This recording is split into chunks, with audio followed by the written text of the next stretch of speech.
for you, and I'm very grateful. Bishop Musoma is a good friend of mine. There are many things he taught me before I entered into leadership. When I was still a senior pastor, I used to visit him while he was doing some cleaning. Because I knew either way, I had already possessed the land, so I knew either way. So I used to ask him very deep questions. I don't know if he was understanding. So that is how I do things. So and today I want to thank everybody who gave us the good support in this leadership. May God bless you exceedingly, and may God increase you. Today I will speak to you. Today I won't take there and teach, but I want to preach. Today I just speak to preach. Amen. And I know God will bless you. Amen. Amen. Let us pray. Heavenly Father, allow me to speak your word in this place. And I never for granted, my Lord, but it was by your powerful mighty name. We are standing here, Lord, because of your grace. And I want to honor you, my Father, as I speak your word. May you speak to us, Lord. We desire you, my Father. We desire you, Lord. We desire your grace. We desire the move of the Holy Ghost. My Father, every corner of this house, release your anointing, God. Release your grace, my Father. Release your faith, Lord. Release your healing, Master Jehovah. Release, my Father, Lord, the grace in our ministries. Release, my Father, the grace in our seats where we are, Lord. And my Father, your name shall be lifted above all name. In Jesus' name I pray and believe. Amen. Amen. Take your seats. And God bless you.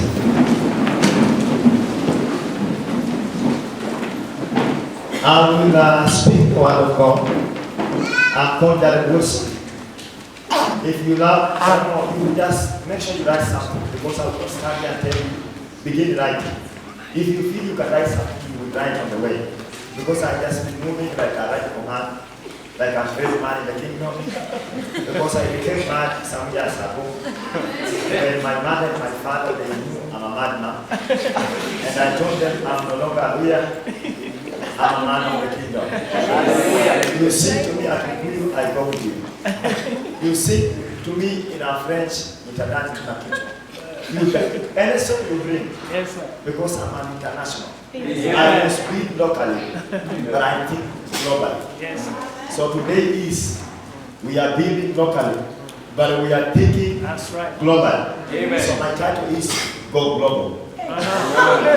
Go Global. So the same thing that Bishop has been speaking here, isn't a pluralism, but command admission. So naomba usilale wala usibanduke. Ukisikia kuinua mkono inua. Ukisikia kuzungumza kwa dini do so. And God will bless you. Amen. So my title is Go Global, and we will go. Praise be to Jesus. And today we'll speak to you very briefly, and we will make prayers. And after that, God will bless us. Amen.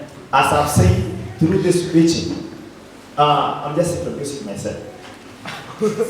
We want 10 SRC competitors. Yes, sir. If you are here and I was receiving messages, someone tells me I want to become one of the leaders in SRC. I mean, I'm 100% my support. That's like when I read description, like in our community. So there are people who have been saying, yes, man of God, we are ready. And I'm saying we are going where? Global. Praise be to God. So stay tuned as I take you through that. Right. And God will bless you. 1, 2, 3, let us go. Exodus 14, 13. Half of this law, you read this side. Half of this law, you read that side. And God will bless us. Amen. Amen. Amen. We will read, all of us. In the name of Jesus. And God will bless our life. Can we go 1, 2, 3? And Moses said to the people, do not be afraid. Stand still and see the salvation of the Lord, which he will accomplish for you today. For the Egyptians whom you see today, you shall see again no more forever. 14. The Lord will fight for you, and you shall hold your peace. Be still. So tell your neighbor, be still. Be still. The Bible says, and Moses stood the ground as a leader. And he said to the people of Israel, do not be afraid. Stand firm and you will see the deliverance of the Lord will bring to you today. The Egyptian you see today, you will never see again. The Lord will fight for you. You need only to be still. Hallelujah. Amen. And today I've come to tell somebody that the Lord is our fighter and the battle belongs to Jehovah God, El Shaddai. The Bible says this is the time when Israelites were crying to the Lord. And they were crying to Moses, their leader, and they were saying, Moses, why did you take us out of Egypt? That we come to this wilderness and die of hunger and die of thirsty. But Moses said, God, what can I do? Did I back these people? Did I take their mothers and I went with them that they may be given back? But the Bible says the Lord spoke. Hallelujah. Amen. So tell someone the Lord must speak to your life. Tell them the Lord must speak to your life. Tell them one more time that the Lord must speak to your ministry. The Lord must speak to your drama. The Lord must speak to your family. Things must begin moving. Hallelujah. Amen. The Bible says they cried to Moses. And now we are living in a time when people complain more than anything else. They complain more than they listen to the Lord. They complain more than they listen to everything, even the nation itself. Go and look at the citizen of Kenya. Ask him, how is the country? The second question is, who and his government are eating money? Who told you they're eating your money? You didn't make any money. President God. They are eating their money. It's not anybody's money. Praise to God. But the Bible says you must be still. And today I will speak to you in a normal language, very free. And you listen to what I'm speaking. Praise be to Jesus. Amen. We have many preachers in the church. We have good singers in the church. We have good choirs in the church. But we are lacking leaders in the church. If you ask anybody here who can preach, all of us we have sermons. Even all of us you have made sermons. How many people have you have written a sermon in case you have given lunch or unachomesha mbali? How many? Just raise your hand. You prepare. That's a good thing. You have prepared yourself. You're going to sermon. You are a man of the kingdom. You need to prepare yourself. How many people have the sermons in the notebooks? You have made a sermon in the New Testament. Nasema nikipewa lazima wakumishe kama sijeta. Praise be to God. It's easy to invite a preacher in the church, but it's not easy to invite a leader in the church. It's not easy to lead, but it's easy to preach. It's easy to do teaching. It's easy. It's 1, 2, 3. You read that and you do it. But we lack the leaders in the church. Praise be to God. And the Bible says they cried to Moses, and they told Moses, you know, we have been suffering. It's better we would have died from there. Praise be to God. But the Bible says God had already spoken to these people. They had seen the miracle of God. Praise be to Jesus. They had seen God killing the firstborn of Egypt to deliver them. They had seen God showing how mighty He is in the land of Egypt.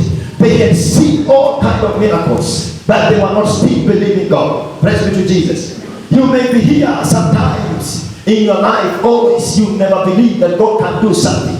But the problem is we forget very easily what the Lord did yesterday. Praise be to God. And as a believer, where you are today, you must believe, you must have 3 things. The first one, you must know where you're coming from. Praise be to God. You must know where you are today. Praise be to Jesus. And you must know your future. Hallelujah. So in the seat where you're sitting, I want to know 3 things. They must sit with you that right away where you are. That you must know where you're coming from, where you are today, and where you're going. Praise be to Jesus. Because if you don't know where you're coming from, you will not understand where you are today, and you will not understand where you're going. Praise be to Jesus. And that's the problem we are having with the believers. Glory be to the Lord. People of the world, they understand that very well. Hallelujah. Amen. That's why they make the budget very early. They do the planning every early, but people of the church, they are wasting time in prayers when people are preparing the land to plan. Praise be to God. But today I've come to tell you, things must go in order according to what the Lord has planned. Praise be to Jesus. The Bible says the first plan was to rescue the children of Israel from the land of Pharaoh. That was the first plan. The second plan, He was to delete every village mind from them that they may enter the land of the promise with the global mind. Praise be to Jesus. But they could not understand the teaching of the Lord. They did not understand the Lord was allowing them to rotate so that He may delete the script. What do we call it? Computer. We have a hard disk in place of believers. Because now God is bringing the brush that he may wash you. He is washing the village mind from a believer. He is washing from what your mother taught you. There are things your mother taught you. She believed that they are the right thing, but it was not the right thing because what God has for you, it is from him, not from your parents. That's right. Hallelujah. Yeah. There are parents they told you when you come to church, you need to have a big grinder, even in a package. That's what they told you, right? Walikuambia kama unaokoka vizuri sana, lazima linda yako ifunike sigini. That's the truth, right? Na kuna mwingine that those who are told, you know, when you go to church or when you are moving, for you to show that you are a good lady, you're so beautiful, you know, my daughter, the way I dressed you, I've been going to church, but you were just sitting behind. And she tells you, you know, a woman, you are supposed to dress in a way that when you are walking, men are just getting crazy. That's what you believe. Bless be to God. Yes, but the Bible says the Lord is taking you through the wilderness. Yes. That he may draw off every village mind. He may draw off your belief system that you have stayed with, and you pretend to be the reality of the word of God. But the truth of the God is there is something new he needs to do in your life. Praise be to Jesus. So touch your neighbor and tell them, ask them, what do you believe? What is your belief system? Hallelujah. Don't look me with the face like we are not in the big battle. Today we will smile, dance and jump. Amen. Praise be to God. This is someone that is No, we want to speak like brothers. You were taught by your mother. There are things you are taught. Hallelujah. They don't want to take you through the wilderness, that he may grill you to go global. Praise be to Jesus. Everybody here, you be local. And everyone, we are being local from where we're coming from. This, you know, this is a denominational church. And we have SDS, they converted their here. Amen. We have AIC, they converted their here. Amen. Kuna one Catholic, they converted their here. Amen. There are those from Inland Church, that's AIC, right? We have those from Divine Church. Yes. The Divine Church. Where the PAG Divine Church. You are told you must put on a small, we put the cap for the Lord to release the grace. You are told, you know, for you to minister well, you need to have a good dress that has a collar, that the Lord, the angel of heaven may identify with you. Praise to God. But I came to tell you, God wants to delete those things from your mind, that you may see the love that He's taking to you. Hallelujah. He is speaking a new thing in your life. The Bible says He called Adam, where are you? You must know where you are. Praise be to Jesus. Because there are people, they don't understand where they are going, where they are, and where they're coming from. You must know. One day I was raised from the PhD. But the truth of the matter is, PhD is not the type that is taking you to heaven. The word of God is the one that is taking us to heaven. The journey we are in is not about the church. But I want to tell you, many people have been bound by the principles where you're coming from. There are a man who told me one day, in our homeland, we make very big drums. We just take a normal drum, then we take the skin of an animal. So these people, they believe that because the Lord says by the blood of Jesus, we have been delivered. So they assume they need to take a live animal, they slaughter, and they take the skin, they make a drum. So when they are beating the drum, the demons flying away. That's a lie. Praise be to God. But if you go to some churches, they tell you this is the reality. I'm not preaching about any church. Your church is good. But what I'm saying is, know where you're going. Praise be to God. You know the kingdom will not sing the drums. You go to New Zealand. Go to where I come from. Not your, you know, if I say you are a where I come from. Where I come from. You go there and tell them, there is power. Power, wonder working power.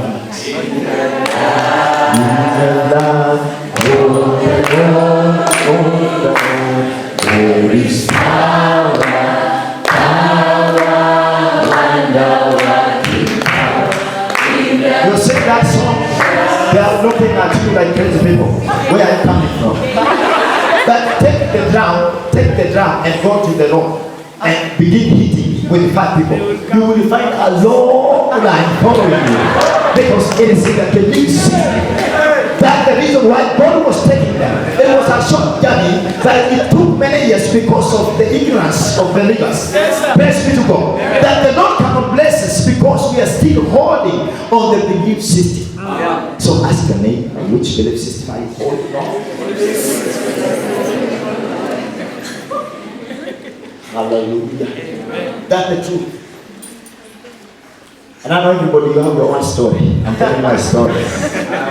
So God says, these people, they do not understand what God has done in the past. What He was planning to do, and the plan of the God that was to come in the future. And this is the same thing that happened in the Garden of Eden. After the creation, the Lord says He gave instruction. But the problem is we forget very easily. You must know wherever you are today, where you have come from, where you are today. Because if you don't understand where you are, your position, the Lord will not speak. The Lord wants to know where you are strategically. That when He speaks His word, it finds you in the right place. Praise be to God. Amen. That's why it calls Abraham. Abraham was nowhere to be found. Because the position he had, the Bible. Praise be to God. He was in another place where God wanted to find him in a certain place. Hallelujah. Amen. And that's the problem we have in the church. Ask many people, how many people want to be preachers? All of us, we cannot be preachers.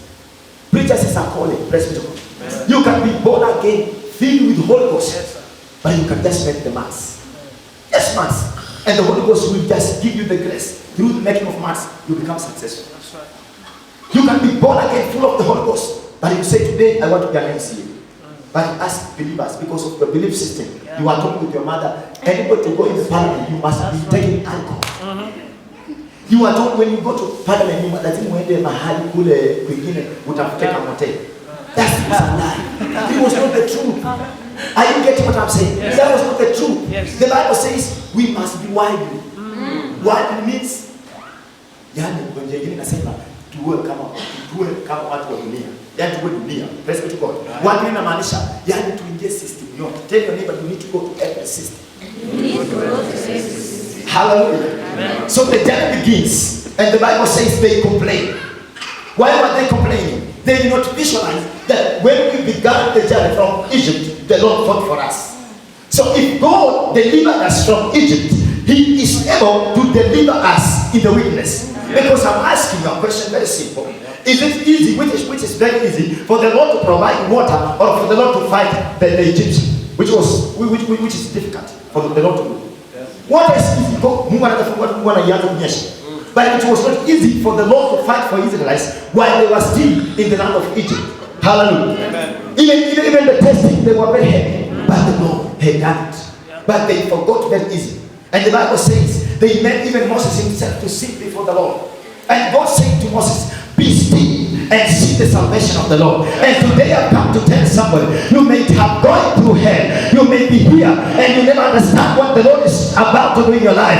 I came to say be still, because the salvation of the Lord is on the way coming. Praise be to the Lord. You may be coming from the family where they believe, their belief system is not connected to the Lord. But the Bible says, the Lord shall do a new thing, because He is for your seed. Praise be to God.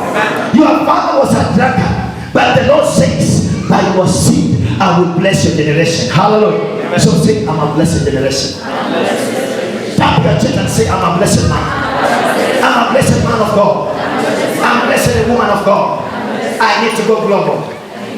How many people need to go global? And you know the global what it means? Before everything, the Bible says, God told Moses, they're not just a normal man. You will find already finished house with everything that a man and a woman needs. He says the land will be flowing with honey and milk. Why was God telling these people these things? It was just to make their hope to be alive. Because if you know where you are today, and you know the promises of God are yes and amen, you maintain your focus. Hallelujah. But there are people that are walking as if rain, they were rain on 2 days. We cannot see where you're going. We don't see where you're coming from, and even we don't see where you are. Ask your neighbor, do you know where you are? Ask them, do you know where you are? Numbers were very fine. You know, salvation is about driving school. Hallelujah. In the driving school, you are taught on how to park the vehicle, and you are taught how you need to get the vehicle out of the parking, and you need to know how to move. Let's be God. So there are people here. They went to driving school, and they don't know if they're out of the parking, they are on the last road or on the highway. Hallelujah. Touch your neighbor and ask him, where are you? Are you on the parking? Are you on the highway? Or you don't understand where you are? Hallelujah. But the Bible says you need to move. You must move. Praise be to God. The journey was to move to the land of the promise. And the reality is, the Lord fought for them at the beginning. The Bible says he fought for them. And he was giving them all they needed. The Bible says they received manna, they ate and enjoyed. But Jesus said the disciple, the manna they ate in the wilderness was not provided by Moses, but it was by God. Hallelujah. So they were to stop complaining to a man, but they were to look at the Lord who was providing. Praise be to God. But the demons and the devil of the world has blindfolded our eyes that we may not see the provision of God. There are people that God sends to your life instead for you to worship God and give the Lord the thanks you're worshiping men. Praise be to God. Someone God sends in your life and you convert such kind of men to become your sponsor. He was that the Lord sent them. Hallelujah. When you understand that God uses people to bless you, you stop blessing people and begin worshiping God. Hallelujah.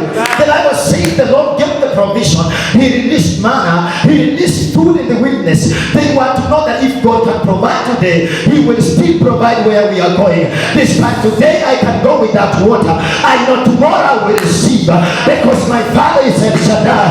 He will provide in his lifetime. Hallelujah. Yes. So all of us, we are on the move, and you must not stagnate yourself. You need to be on the highway.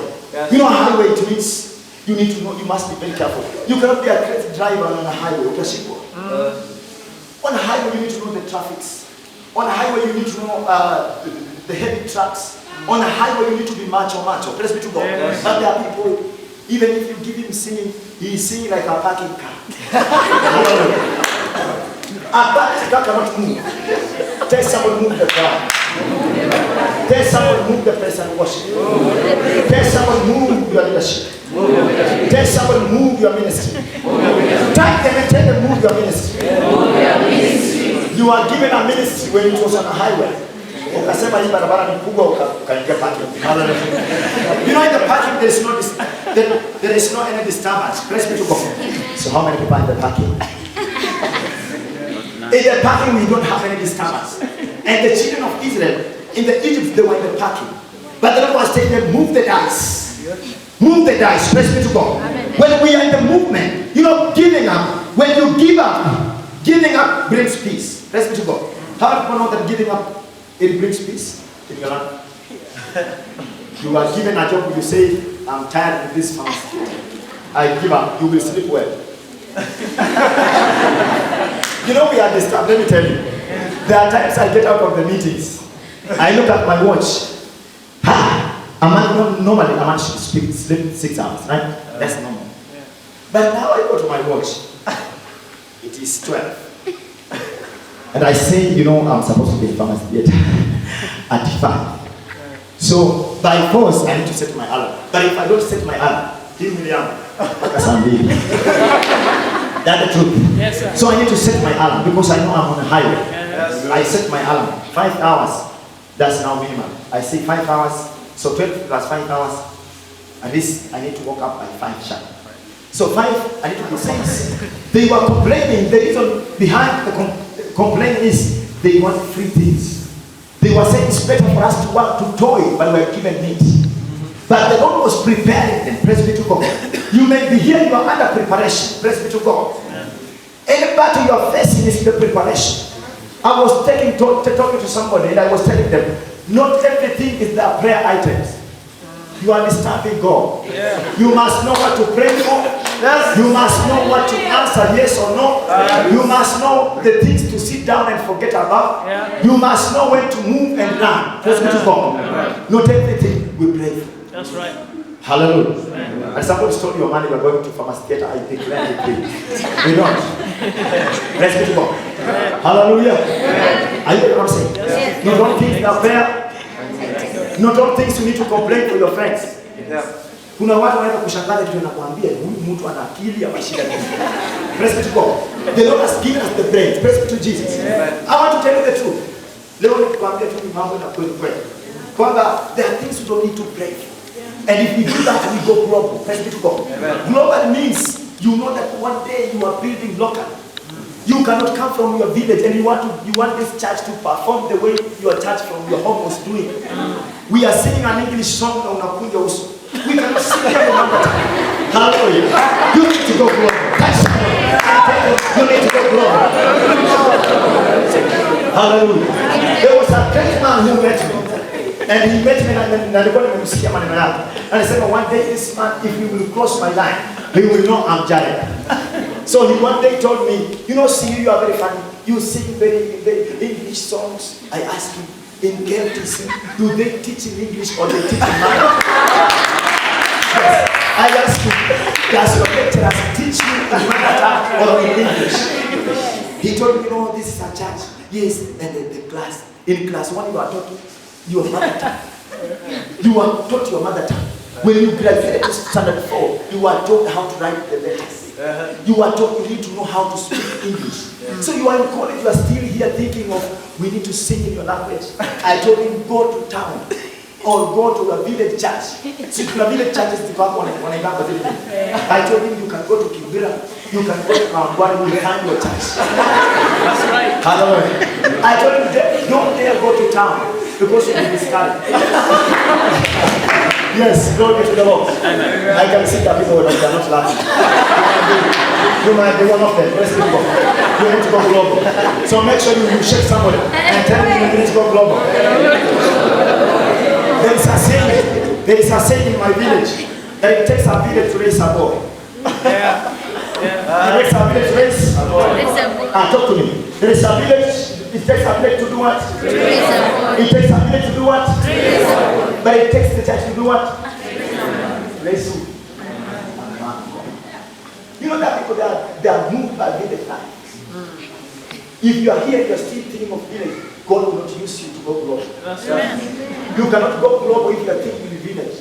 We want somebody who go to China and he sings in China. Yes. Those are people God is looking at. You cannot be a champion of the village and you think you can become a champion in the city. Unless you change your mind, you can become a champion of the city. Hallelujah. Are we still there? Yes. Are we still there? Yes. And I was telling somebody, if you want to buy for a SRC and you cannot bring the money with it, stop. If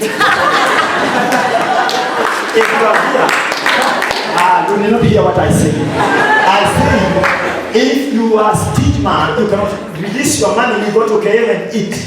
Forget about SRC. Just join our choir. Glory to Jesus. Join our choir. Hallelujah. Hallelujah. Politics will manage their sister and brother.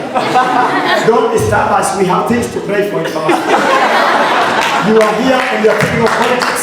Bring money. Go tell your father, I'm buying for this. Hallelujah. We don't pray for that. What do we say? God, we are receiving SRC. May you give us the grace. And then you win the boss. Are you still there? Yes. Let's go to God. Amen. That's the thing. Go global. Sometimes I even tell you go global. There are people who are given a chance to lead a praise and worship. And the problem is you came from your village where they have system of praising and you are still attached to such kind of system in Potter's house. You need to go global. Yes. Because global means we can sell black air when we are white people. In our shop and we are telling customer, come. We call them come. We are selling black hair and we are white people. But look at our shops. Okay. No Kenyans, they are selling white hair. Because what they know is, we know only the good hair is black. Talk to me. Somebody. Are you know what I'm saying? Going global means you think outside your carton. There are people that are in the cocoon. There are people that are in the cocoon. The Bible says the Holy Ghost speaks all languages. Yes. And you are holding on your Kikuyu language. In your circumference, you cannot influence people because you are raised from the Kikuyu land. And what you know is Kikuyu. In the shop, what you speak is Kikuyu. In the office, what you speak is you cannot go global. Tell somebody to go global. That is somebody. Tell somebody to go global. That's what God is waiting for. You know why? You know why Jesus was waiting for somebody like Paul? Paul understood all the languages. Yes. And that man, the Bible says, he went to the Romans, he behaved like Romans. Just for example, we have a trip. A woman of God, there are trips we go. For example, we go to some trips, you need to move with skirts. Because we cannot go to hiking.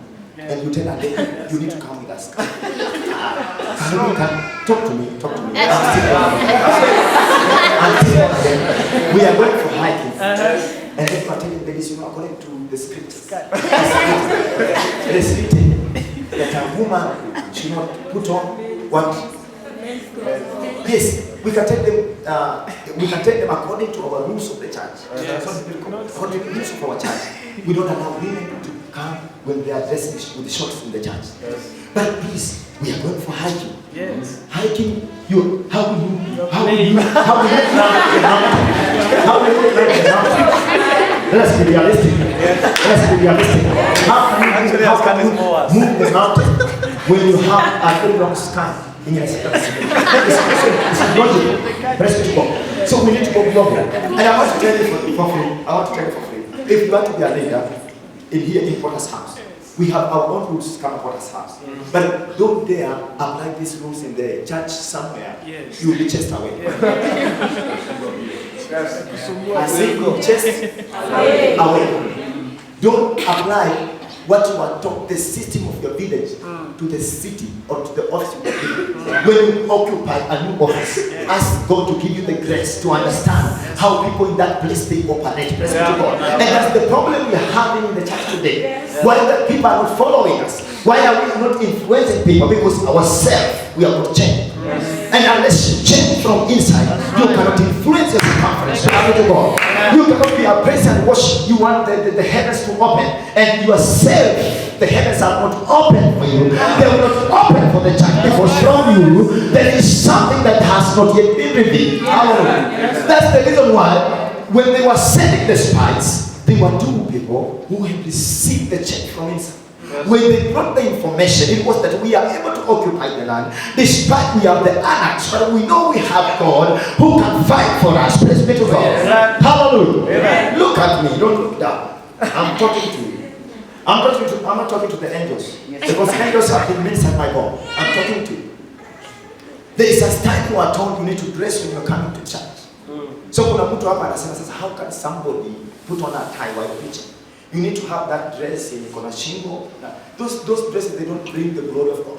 The glory of God is taken. You bring the glory of God first by God Himself releasing the glory with you. Yes. You cannot lead me where you have not been. Praise be to God. That's why the man of God who stood and said, be still and see the salvation of God. The Bible says he stopped walking with people and he began walking to the mountain with God. So when we get to that level, you stop questioning people about the things of the flesh. And you begin teaching them the things to do with the kingdom. Yes. Amen. When you are higher than you want, you're getting something. We are there. Hallelujah. Let's be to God. How many people came here from the village? All of us were out. Raise your hand very well. You came one day from the village. Raise your hand. Raise your hand. I want to appeal to you. Tell God. Raise your hand. Speak to the Lord and tell God from today, I need to go global. I know I operate at my basis locally, but I need to go global. May you delete every village in me and allow me to go global. Give the Lord a shout. Amen. Praise be to God. Why this? Even in class, people are born again, they are very quiet. You are singing the song, take me back. Oh Lord, take me back. Where I belong, take me back. We need to move. Yes. We need to move. We need to move. One day enter the hotel and say, by the mercies of God, God spoke to me. I want to sponsor all people who are here with food. Because that's how drunkard people win. Other people to drink and drink. People who take alcohol, they are not crazy, they are very clever. They take friends, they take friends, tell friends to come. When they go to the party, wanasema meza ifanye nini? But Christians, tell your neighbor, but you. Let's go global. Hallelujah. Praise be to Jesus. Praise be to God. Hallelujah. We have been complaining much why that things are not changing. The problem is the change needs to begin with us. Yes. So if you are here and you are given a department to be a pastor, how many pastors are here? Don't carry your hands. Because you may bring shame. There are people, they were given because they knew how to preach. Well, go at your man from a theater, but they were lacking leadership qualities. You are given a faculty fellowship when it had 20 people, and today it is not there. You need to change. You need to go global. The only thing you are lacking is leadership skills. You're a minister. You're a preacher. But you're lacking what? Leadership skills. Who's a mtu mwanangalia chini mwambie tunasema wewe. Hallelujah. Leadership skills. Leadership skills. Leadership skills. You are given an account if you refuse. It's not that the Lord is not still alive, He's still alive. But we have crazy people. Yes. They lack leadership skills. It is supposed when you are given something, make sure it goes global. Ipeleke highway. Praise be to God. Highway is that you need to be mature. You need to be very keen. You need to be very keen which track is moving. That's why we have side mirrors. Praise be to God. You need to be alert in the spirit to know that the church is where the fellowship is heading to. Don't lead people to the party. You are saying you know I'm sleeping. We will go and sleep with you. Praise be to God. So touch your neighbor, tell them it's still your faculty fellowship is still alive or it's in the party. Hallelujah. Praise be to God. That's the only thing we are lacking. Look at ladies who are born again. You are speaking to a man and you are bringing the Bible. You can bring the Bible between you and a man who wants to seduce you. That's the truth. That's the truth. That's the truth. That's the truth. You quote for me verses. You quote for me verses. Yes. Hallelujah. Praise be to Jesus. You that says the Lord. That says the Lord. That says the Lord. Stop your madness. Let's go to God. Hallelujah. We need to be very smart. We need to be very smart. We need to be very smart. I get what I'm saying. I went with men to my attachment, and they knew this man is a bishop. So they were waiting until we finish things. I tell them, you know, now raise your heart to the Lord. We want to go before the Lord. If we have been with you here from first year to third year, you have never attended my fellowship. Yes. You want me when we go there so that I pray your problems? I told them I will not. So we need to go global. Yes, global means you go to the airport, stand like another man.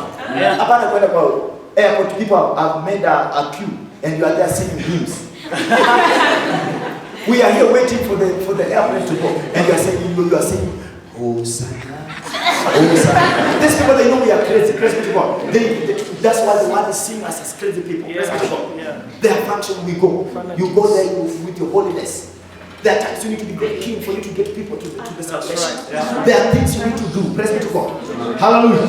Praise be to the Lord. Amen. Are we still there? Yes. Are we still there? Yes. Tell somebody to go global. Go. Oh yes. I can see. I can see. I want to tell you the truth. If you are a Kalenjin, listen, it's not a speech. I want to speak something. If you are Kalenjin, if you are taken to Western, and you go and tell people of Western, according to us, we only drink music.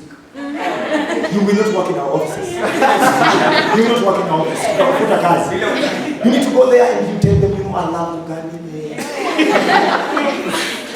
When you are in Western and you are born again, make sure umefuga to cook. So that they think this man, he has the DNA of this place. So we can type it. Hallelujah. Hallelujah. Let's be God. That's the only thing we need. And I want to tell you, we can occupy every office. Let me not go telling you, you can work in Kabani. I want to be certain guys. Unasema wanasema na hawa kama wanaongea kikama ili waende simu kwao.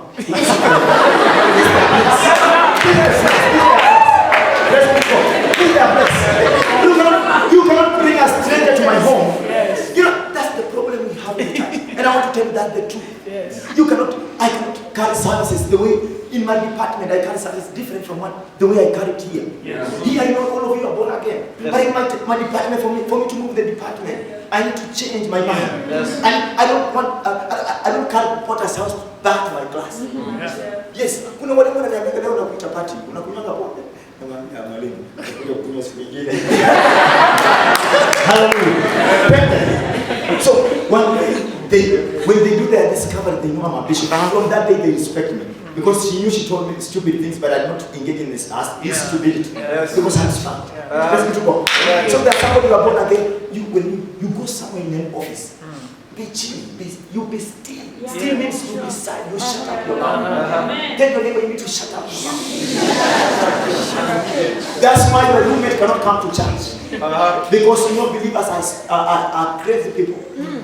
When in a hostel you begin a hymn, you go to prayers. That's why we go and pray in pharmacy theater. But we have ministers who are really fun. You don't do that in our hostel. In a setting where we have unbelievers who don't behave crazy, so that we can win them to the gospel. Hallelujah. Touch your neighbor and say, are you still there? So we were in Ukambani. Those people were speaking pure Kamba. And I learned 2-3 words. So when I get there, I speak to them with 1-2-3 words. So when they're speaking Kamba, I'm busy listening. You know, Kilisha amekaa mwenye anajua kazi na mimi hapa mwenye najifunza kazi. So I'm very keen. So when they speak their Kamba, I let them speak the Kamba because you cannot speak Kiswahili to a Kamba who don't know Kiswahili. Kuna mama amekuja na mkongojo. Don't know you know, they will go to another hospital. Your hospital will collapse. You need to get somebody who knows Kikamba. You need to sit next to you. Hallelujah. But you're going there, you are saying, you know, this is what we do. Hallelujah. Tell your neighbor you will collapse. Hallelujah. Tell someone you need to go global. You need to move the choir. You need to move the praise and worship team. Don't bring your tradition in that ministry. Allow God to do a new thing. The Bible says God spoke to Joshua and said, the way I was with Moses, I will be with you. But you will not fight with the Lord because you need to fight for yourself.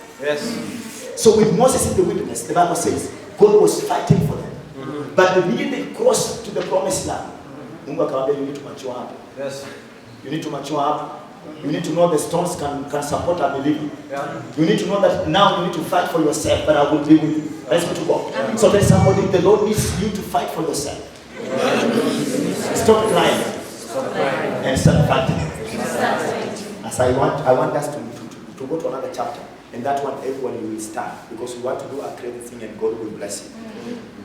Are you ready? Yes. Are you ready? Are you ready to go global? Today we are going to go global. You're waiting, I open many scriptures, I will not. The things I'm speaking in, they will help you to compete in the world. Get me to any office. I can preach the gospel. I can sell any other thing. Like a believer and like the man of the world. Because I'm a man of the world. Let's go. Amen. Somebody is very sad. I wish you could do these things in your department. Don't be holding your department. Hello? Hello? There are people holding the department. And I tell you, you're untouchable. How many people are untouchable? I want to tell you, if you take the behavior of the church to your department, watakuacha, watasema huyu anaenda mbinguni kesho. And that was the fight. That was the fight between the Pharisees and Jesus. Right? When Jesus came, they were waiting for a king. And the Bible said Jesus, the first thing he did, he was walking with the sinners. Are you getting what I'm saying? First thing, he was eating with them. Yes. You know, to the level of eating with a sinner. Yeah. It means these sinners, they might have been providing things of even sinfulness. Yeah. But Jesus was very clever. Bless everything. Hallelujah. So after blessing, eat with them. How many people can walk with the sinners? And we walk in, we have our own palaces. We have built our own towers of believers. So I'm asking you, what will you preach to a believer? Encourage me. And these things that are affecting us. Another thing, there are people even in the church, they have their leader. Leader wao kama hajasimama preacher kama na minister hao wameketi. Hiyo kisikia kusema oya, say oya. They are big attack. Praise be to God. They ask me, are you going for lunch hour? No, I don't think if I can go for lunch hour. I need to go to, I want to take some chapati before. That's a town. But a good believer, changing global needs. You can do things on your own. Tell your neighbor, can you do things on your own? And that is maturity. Tell them mature now. Hey. But you be very careful. You may be seated to somebody and die mass injuries. Hallelujah. I want to go to read another scripture and God will bless us. Genesis 14. Genesis 14:13. No, Genesis 14, not 13. There's a scripture I want to read, and then we will be doing some good thing. Genesis 13:14. Are we there? Genesis 13:14. Genesis 13:14. Are you there? Yes. Are you there? Yes. Haha, 1, 2, 3, let us go. And the Lord said to Abraham, after Lot had separated from him, lift your eyes now and look from the place where you are, northward, southward, eastward, and westward. Give the Lord a praise. The Bible says immediately Abraham separated from Lot. I want to tell you the truth. If Moses was not leading the children of Israel, he could have gone to the promised land. How many people believe with me? Because he was righteous in the eyes of the Lord. But because of this man, they made him not to go to the land which was promised by God. And the Bible says that Abraham himself, knowing that what God had purposed for him, he separated with Lot. Praise be to God. And immediately separated from Lot, the Bible says the Lord spoke to him. And the Bible records Lot, he was someone who was believing other gods. And I want to tell you, there are friends you believe in. There are parents we honor and listen to them. There are friends and uncle and auntie whom we believe, but they don't understand our God whom we worship. But the Bible says in the Lord, he spoke the word, he released the word to Abraham, immediately he separated from Lot. Praise be to God. I want to ask somebody, unless you separate from your tradition, unless you separate with the friends who don't understand what God wants, the Lord will not speak in your life. The Lord will speak only when you separate from what is bound in you. Hallelujah. Amen. It might be poverty. You need to separate. Yes. It might be your friends, you need to separate. So unless you separate, you cannot go global. Things you are familiar with. Hallelujah. Amen. You cannot be familiar with a stranger. You are only familiar with somebody you know. And the Bible says Abraham was familiar with Lot. He did not understand who Lot was. But because he was familiar, and familiar is related to the word family, they were from the same family. And what obstructs us from seeing the will of God is our family. Then I tell you the truth. There are people here, whatever you are portraying is your real mother. Whatever you are portraying is your real aunt. Whatever you are portraying is your real grandfather. Yes. He was a drunkard, and you want to behave like him in the church. God will not speak. Hallelujah. You need to separate yourself. Then you separate yourself, the Lord will speak. And the Bible says the Lord, when he spoke, he told Abraham, you need to go north, south, east, and the west. Hallelujah. You need to go north, south, east, and the west. That means you need to go all over and spread the word of God. Praise be to Jesus. You need to influence the word. Hallelujah. You cannot influence the word when you are still holding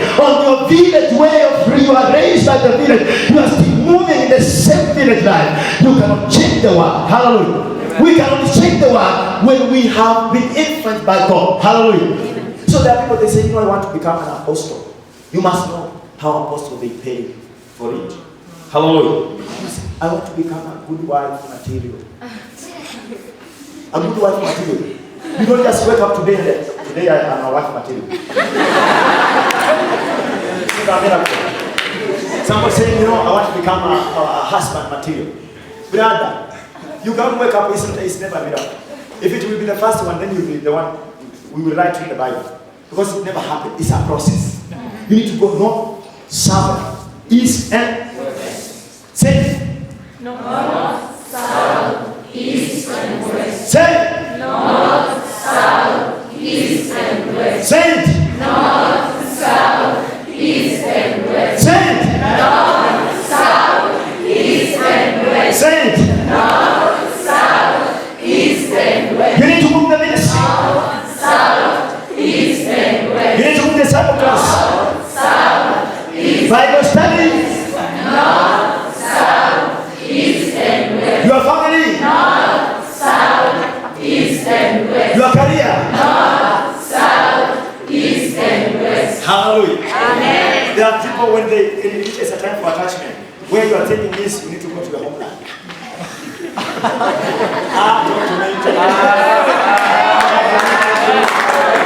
Talk to me. There are people you're asking, I must go to West End. You are not global. You are not global. You are not global. Hallelujah. Global means I must go for my attachment in Mombasa. I want to go to Mombasa, how will be here? Hallelujah. Hallelujah. Hallelujah. You need to go. The Bible says, the Lord spoke to Abraham and said, go north. You know why he was telling him like that? Abraham was a man of God. The Bible says when they were separated with Lot, God, Abraham, because he had the Spirit of God, he told Lot first, choose for yourself where you need to go.